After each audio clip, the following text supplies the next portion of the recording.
Sentences are units of grammar that typically begin with a capital letter and end with a full stop, an exclamation mark, or a question mark. Sentences can be classified based on their function and their structure. Based on their function, sentences can be declarative. They make a statement, provide an explanation, or convey one or more facts. For example, Adam loves cats. Interrogative, they ask a question. For example, does Adam prefer cats or dogs?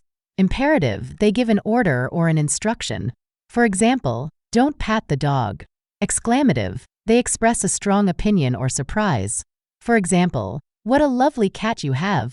Based on their structure, sentences can be simple, they have only one main clause.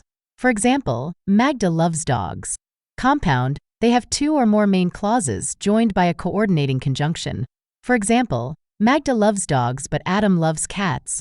Complex, they have one main clause and one or more subordinate clauses, introduced by a subordinating conjunction. For example, although Magda likes cats, she thinks dogs are better.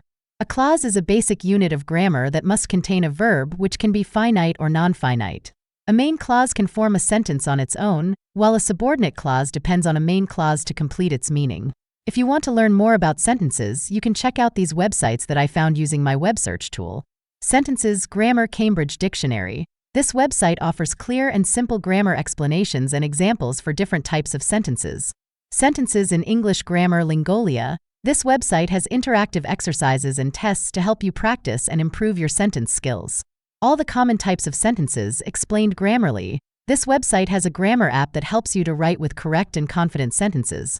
You can also learn about common grammar terms, confused words, punctuation rules, and more. I hope this answer is helpful for you. If you have any other questions about English grammar, you can ask me and I'll try to help. Good luck with your learning.